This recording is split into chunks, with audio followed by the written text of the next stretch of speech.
हर रोज एक नई कहानी देखने के लिए चैनल को सब्सक्राइब करें और बेल आइकन दबाना ना भूलें। सुमित्रा अपनी दो बहू रुचि और विभा के साथ रहा करती थी, पर वो दोनों ही अपना सामान किसी से बांटना पसंद नहीं करती थी। ऐसे ही एक दिन रुचि रसोई में खाना बना रही थी, तभी उसकी सास सुमित्रा उसके पास आती है और कहती है, बहू मैं क्या कह रही थी कि तू मेरे कमरे में एक कप चाय ले आ, जब तक मैं कमरे में आराम कर लेती हूँ। ठीक है माँ जी, आप जाइए, मैं आपके लिए अभी चाय लेकर आती हूँ।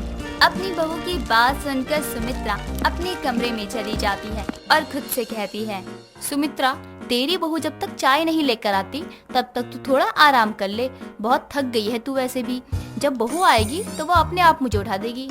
सुमित्रा ये बोल ही रही होती है कि तभी अचानक उसकी आंखें बंद हो जाती हैं और वो खर्राटे लेकर सोने लगती है। कुछ देर बाद जब रुचि चाय बनाकर अपनी सास के कमरे में जाती है, जहां वो अपनी सास को खर्राटे लेते हुए देखती है और कहती है, देखो तो जरा कैसे खर्राटे लेकर सो रही है। वहीं अगर मैं ऐसे सो रही होती ना, तब देखो ये बुढ़िया कैसे ड्रामे करती। अपनी बहू की ऐसी बातें सुनकर सुमित्रा अपनी एक आंख खोल लेती है और करवट बदलते हुए अपनी बहू से कहती है, बहू मैं सब कुछ सुन रही हूँ, तू क्या बोल रही है? मैंने तुझे आज तक ये नहीं कहा कि बहू तू खर्राटे क्यों ले रही है, क्यों सो रही है? ऐसे नहीं, ऐसे रह, ये नहीं वो कर। मैंने कभी तुझ पर अपना हुक्म नहीं चलाया, तो बस इसीलिए अब तू अपना मुंह बंद ही रख, समझी? हे भगवान, ये बुढ़िया तो सब कुछ सुन रही है, पता नहीं इसके कान इतने तेज कैसे हैं। बहू मैंने ये भी सुन लिया है। ओह गॉड! माँ जी, अगर आपने ये बात सुन ही ली है तो ये भी सुन लीजिए कि मैं आपकी चाय यहाँ रख कर जा रही हूँ, अपनी चाय पी लेना। इतना कहकर रुचि वहाँ से जाने लगती है, पर जाते हुए रुचि अपनी सास को ताने मारते हुए कहती है, ना जाने मुझे कैसी सास मिल गई, पता नहीं इनका खूसा बुढ़ा इनके साथ कैसे सोता होगा। मैं तो कभी भी इनके साथ ना सोऊं। राम राम राम। बहू मैंने ये भी सुन लिया, अब तो अपना ज्यादा मुंह मत चला और चुपचाप जाकर अपना काम कर ले। अगर तू अपना काम करेगी तो तेरे लिए ही ज्यादा अच्छा होगा, समझी? अपनी सास की बात सुनकर रुचि अपने पैरों को पटकते हुए वहाँ से चली जाती है और अपनी देवरानी विभा के पास जाकर उसको सारी बात बताती है।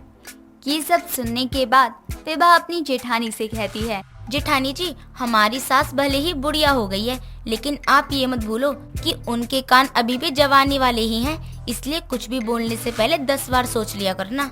हाँ विभा, तुम बोल तो सही रही हो, पता नहीं भगवान ने हमें कैसी सास दी है। वो दोनों आपस में बात कर ही रहे थे, तभी वहाँ पर एक बार फिर सुमित्रा आ जाती है और अपनी दोनों बहुओं को जवाब देते हुए कहती है, हाँ बहू तुम सही बोल रही हो, मैं भले ही बुढ़िया हो गई हूँ, पर आज भी मेरे कान जवानी वाले हैं। और सही ही कहा विभा ने, बोलने से पहले 10 बार सोच लिया करो, क्योंकि मैं बुढ़िया हुई हूँ, मेरे कान नहीं। ऐसे ही समय गुजरता है और समय के साथ सब कुछ ठीक चल रहा होता है। ऐसे ही एक दिन अचानक काफी तेज आंधी तूफान आ जाता है, जिसके कारण बारिश भी होने लगती है। बारिश में विभा का कमरा टपकने लगता है। ये देखकर विभा अपनी सास के पास जाती है और उससे कहती है, मम्मी जी, आज का मौसम देख रही हो आप, कितना खराब हो रहा है। हाँ बहू, मौसम तो बहुत ज्यादा खराब हो रहा है, पर क्या करें, इस बदलते मौसम को रोकना हमारे बस की बात नहीं है। हाँ माँ जी, मैं ये बहुत अच्छे से जानती हूँ, लेकिन मैं आपको ये बताना चाहती हूँ कि मेरे कमरे की छत टपक रही है। अगर आप मेरे कमरे पर रेनोवेशन करवा देती तो ज्यादा अच्छा होता। क्या तेरे कमरे की छत टपक रही है? हे भगवान, अब एक खर्चा और आ गया। पहले ये कम थी जो ये खर्चा बढ़ा रही है। जितने मेरे बेटे की कमाई नहीं है उतने तो इसके खर्चे हैं। माँ जी, मेरे कमरे की छत टूट गई है, अब आप ही बताइए कि मैं क्या करूँ। अब जब तक मेरे कमरे की रिनोवेशन नहीं होगा तब तक मैं कहाँ रहूँगी। मेरे पास इस हॉल में रहने के अलावा कोई दूसरा रास्ता नहीं है, और रघु जी रह लेंगे इस हॉल में। कहीं ऐसा ना हो कि मैं रघु जी के साथ यहाँ सो रही हूँ और वहाँ जेठ जी आ जाएं। अगर उन्होंने मुझे रघु जी के साथ ऐसे देख लिया तो। बहू तू इस चीज की चिंता मत कर, क्योंकि तुझे बाहर हॉल में सोने की जरूरत ही नहीं पड़ेगी। पर वो कैसे माँ जी? बाहर का मौसम तो इतना ज्यादा खराब चल रहा है। इस खराब मौसम के चलते हमारे घर में मेरे रूम का रिनोवेशन करने कौन आएगा? अरे बहू, तेरे रूम का रेनोवेशन करने वाले अभी नहीं बल्कि अगली सुबह आएंगे। जब तक रूम ठीक नहीं हो जाता तब तक तू तेरी जेठानी के रूम में रहेगी। मेरी दोनों बहुओं का एक ही कमरा होगा। जहाँ सुमित्रा ये सब कह रही थी, वहीं सुमित्रा की बड़ी बहू ये सब सुनते हुए आ जाती है और अपनी सास की बातें सुनकर रुचि का सर चकरा जाता है। जिसके बाद वो अपनी सास से कहती है, माँ जी, ये आप क्या कह रही हैं? भला दो बहुओं का एक कमरा कैसे हो सकता है? मेरे पति भी तो हैं। मैं अपने पति के साथ सोती हूँ। भला एक कमरे में मेरे पति और मेरी देवरानी कैसे सो सकती है? बहू, तू अपना दिमाग ना ही चला तो ज्यादा अच्छा होगा।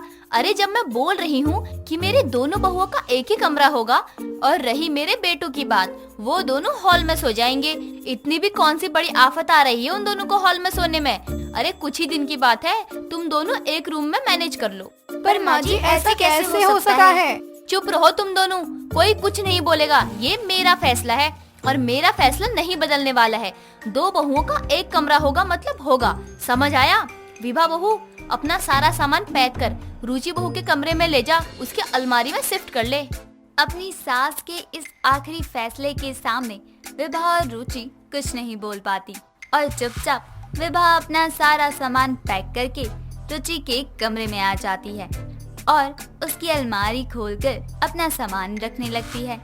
वहीं रुचि जब अपने कमरे में आती है तो विभा को अपनी अलमारी में छेड़खानी करते हुए देखकर रुचि को गुस्सा आ जाता है और वो गुस्से में अपनी देवरानी विभा से कहती है, विभा, ये तुम क्या कर रही हो? बिना मुझसे पूछे तुम मेरे अलमारी को हाथ कैसे लगा सकती हो? क्या तुम्हें पता नहीं कि मुझे जरा भी पसंद नहीं कि कोई बिना मुझसे पूछे मेरे सामान को हाथ भी लगाए?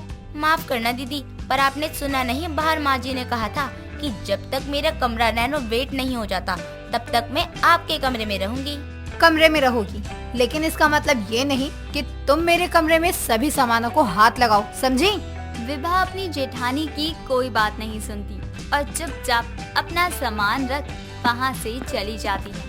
ऐसे ही कुछ देर बाद सुमित्रा के बेटे घर आते हैं और अपने बेटों को देखकर सुमित्रा कहती है, रघु बेटा, भारी बारिश के चलते तेरा कमरा टपक रहा है, जिस वजह से मैंने दोनों बहुओं को एक कमरे में शिफ्ट कर लिया है। तुझे कोई दिक्कत या परेशानी तो नहीं है ना? नहीं माँ, मुझे और भैया को कोई परेशानी नहीं होगी। और वैसे भी जब तक ना रूम रेनोवेट ना हो जाए तब तक मैं और भैया हॉल में ही सो जाएंगे। हाँ बेटा, मैंने भी यही कहा दोनों बहुओं को। खैर छोड़ और चल खाना खा ले। इतना बोलकर सभी खाना खाने लगते हैं। कुछ देर बाद सभी सोने के लिए चले जाते हैं। देर रात जब रुचि और विभा एक साथ सो रही होती हैं, तभी रुचि विभा को फैल कर सोते हुए देख खुद से कहती है, बड़ा पैर पसार कर सो रही है ना? खुद इतनी सारी जगह में सो रही है और मुझे इतनी सी जगह दी है। अभी बताती हूँ मैं इसको। अब क्या था, रुचि अब सोने की एक्टिंग करती है, जिसके बाद वो विभा को एक जोरदार थप्पड़ मारती है। उस थप्पड़ से विभा की नींद खुल जाती है और वो उठकर खुद से कहती है, हे भगवान, ये दीदी कैसे सो रही हैं? क्या ये जेठ जी को भी ऐसे ही मारती होंगी? खैर जो भी है, अगर दीदी को मुझसे इतनी ही दिक्कत है तो मैं नीचे सो जाती हूँ। विभा अब बात को आगे नहीं बढ़ाती और नीचे बिस्तर बिछाकर सो जाती है। अपनी देवरानी की समझ देखकर रुचि भी अब अपनी देवरानी के पास आकर सो जाती है। दोस्तों, अगर आपको ये कहानी पसंद आई तो इसे लाइक करें, शेयर करें और कमेंट करके बताएं कि कहानी में आपको सबसे अच्छा क्या लगा।